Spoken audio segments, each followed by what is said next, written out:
We have this ladder logic program, and we were forcing the memory bits, changing their values in memory. It's a little inconvenient, and we have this really nice HMI interface, so why not do a quick video to show you how to put a button on there and have an indicator show up on the screen. Remember, we're not hooking anything from the outside world to the PLC, so we're not using the inputs and the outputs at all. We're just using memory bits, and the status of those memory bits is zeros or ones. So you see this program that sort of starts off from where we were before. In the main routine, we have a switch related to memory bit 0, and we put a description on their switch, and we have this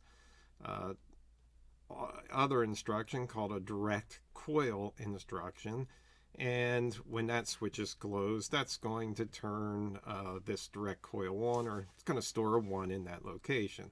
So let's make an HMI screen to work that, so we don't have to, while we're online, look at the memory location. So to do that, we go down here and I click on the startup display.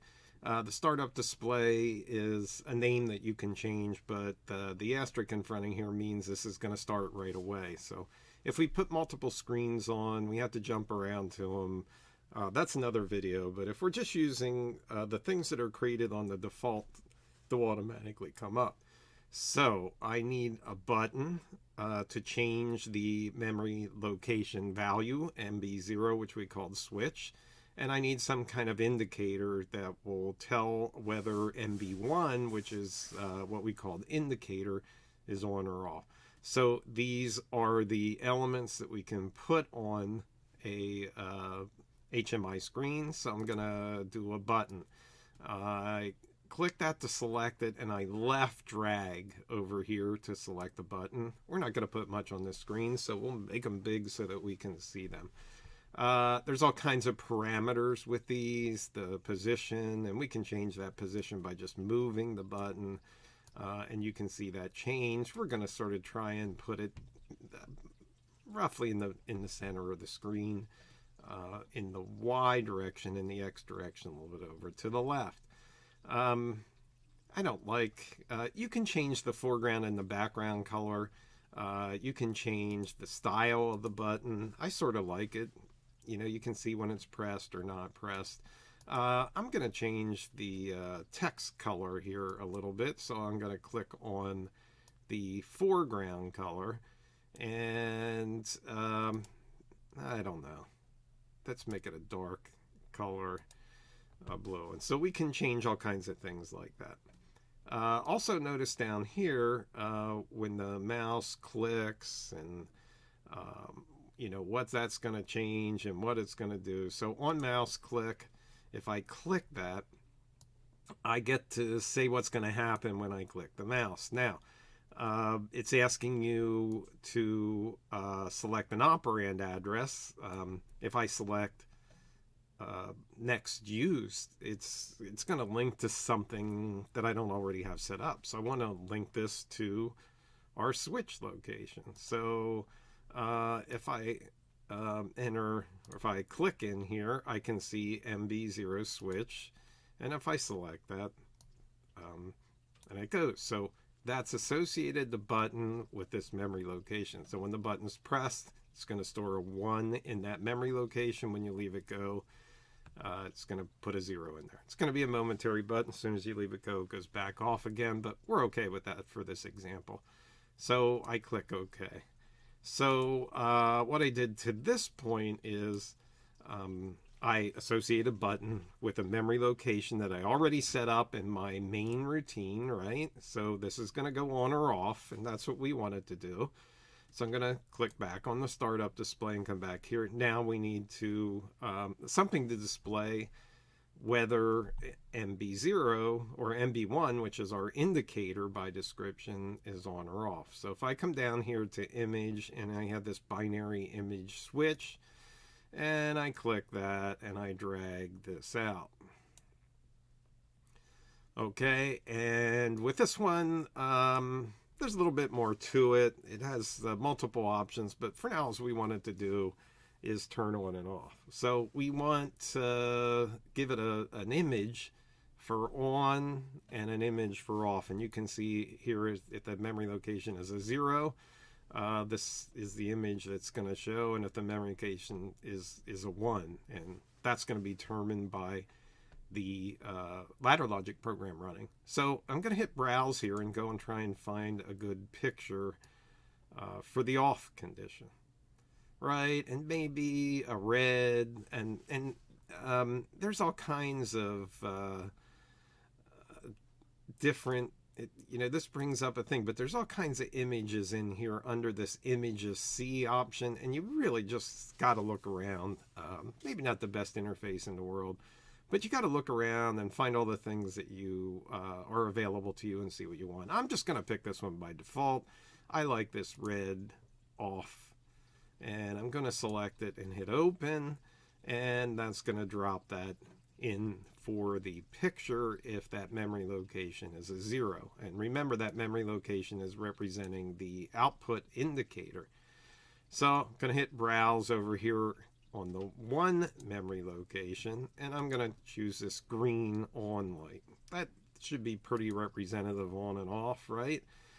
The last thing I have to do is, it doesn't know what I'm connecting it to, but if I click this link button, now I can turn around and go and link this. So if I click the down arrow, it'll give me a list of all the things, memory bit locations, with the ones in use on the top. So it's the indicator that I want. I could have just typed MB1 in there if I remembered that.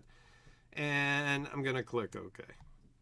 I'm not going to set any other things up, like what it comes up on power on and whatever. I'm just going to leave them the way they are. So it looks a little weird to me. Looks a little out of shape. Yes, this isn't the greatest interface, but it's simple, right? So I've added a button to my HMI interface, and I've associated it with the MB0 location, which I called switch, and I've added an indicator with a picture for if that location is 0, and another picture if that location is a 1. And that looks pretty good. The HMI interface, we'll see what happens, right? I'm going to get my PLC plugged in here, so I can download to it. And we're going to download this program to it. So remember, make sure your connection and your communications is set up correctly. I've sent to this one before, so that's all right. And I'm going to go connection, download, move over to the download. I could just hit Control D if I wanted to. I'm going to click OK. I let those warning messages show up because I do some training with people, and it's nice for them to know. So I'm going to read these messages as they come up and say, yep, I want to continue. I know I'm going to overload right over top of a program that I already have in there. It says the images are different. You'll notice over here, it's keeping track of everything I sent. And I said in the previous videos, the images take a little bit longer to download. Once you get them down there once, they're there. If you want to make some changes to the program, it won't spend all this time downloading. And a lot of times when I see these videos come along, just to make them not run for too much longer, other people might pause their capture and move away. But I'm just going to let it run so you have a good feel for how long things take. All right, when this is done, we're gonna put it online. In fact, I already can see the button and the switch on my thing, but on my screen of my PLC. But before I do that, I'm gonna put this back up so that we can see what's happening. It's not gonna show up on the screen here, but I'm gonna hit this online test button again. And you'll notice this says remote access and go to current. So if I put this up it actually, it's a neat feature for downloading. It'll show what's actually happening. I'm going to move this over here a little bit on my screen so I don't have to hold my camera up and do it. So if I press on the button on my screen, which I'm doing right now, you'll notice it's depressed. That's what it looks like on my screen, and the light turns to green. As soon as I let go, the button comes back to the non-depressed state and the light goes on.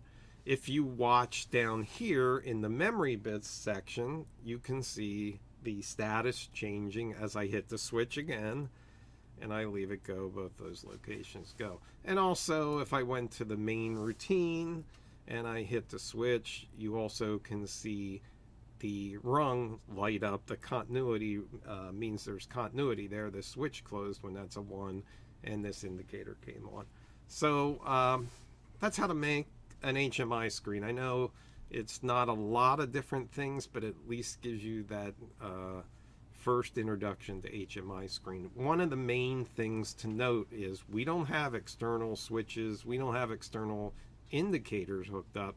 We're just linking these things on the screen to bits in the PLC's memory. And they work just the same as inputs or outputs. It's just where I link them up to and where they're stored in memory that's different. Hope that was helpful and pretty simple. We'll advance this idea in future videos.